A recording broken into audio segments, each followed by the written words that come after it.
આમંત્રિત મહેમાનો, આચાર્યશ્રી, શિક્ષકો, તાલીમાર્થી ભાઈઓ અને મારા વાલા વિદ્યાર્થી મિત્રો, મારું નામ મોરી ધાર્મિક અલ્પેશભાઈ છે અને હું ધોરણ 8 માં અભ્યાસ કરું છું. આજે શાળા પ્રવેશ ઉત્સવ અને કન્યા કેળવણી મહોત્સવ 2026-27 ના શુભ પ્રસંગે મને વ્યસન મુક્તિ વિશે કંઈક કહેવાનો મોકો મળ્યો છે. તેનાથી હું બહુ જ ખુશ છું. આપણે સૌ જાણીએ છીએ કે વ્યસન એક એવી બુરી આદત છે જે આપણા જીવનને બરબાદ કરી નાખે છે. તંબાકુ, દારૂ, ગુટકા, સિગરેટ જેવા વ્યસનો આપણા શરીરને અંદરથી ખોખલું કરી નાખે છે. તેનાથી ફેફસા, હૃદય અને લીવરને ગંભીર નુકસાન થાય છે. વ્યસન કરનાર વ્યક્તિ પોતે જ નહીં તો પોતાના પરિવાર અને સમાજને પણ નુકસાન પહોંચાડે છે.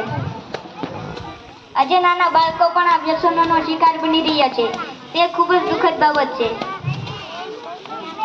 આપણે સૌએ ભેગા મળીને આ બધીને દૂર કરવી પડશે અને શાળામાં વ્યસન મુક્તિ વિશે જાગૃતિ ફેલાવીએ અને મિત્રોને સમજાવીએ કે વ્યસનથી દૂર રહેવું કેટલું જરૂરી છે.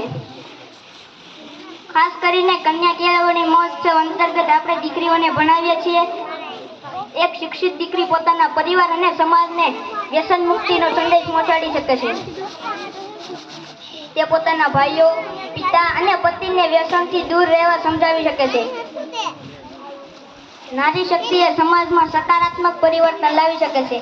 આજે નવા વિદ્યાર્થીઓ શાળામાં પ્રવેશ કરી રહ્યા છે. તેને આપણે નાનપણથી જ સારા સંસ્કારો આપીએ અને વ્યસનથી દૂર રહેવાની શીખ આપીએ. ચાલો આપણે સૌ ભેગા મળીને પ્રતિજ્ઞા લઈએ કે આજથી હું ક્યારેય વ્યસન નહીં કરું અને બીજાને પણ વ્યસન નહીં કરવા દઉં.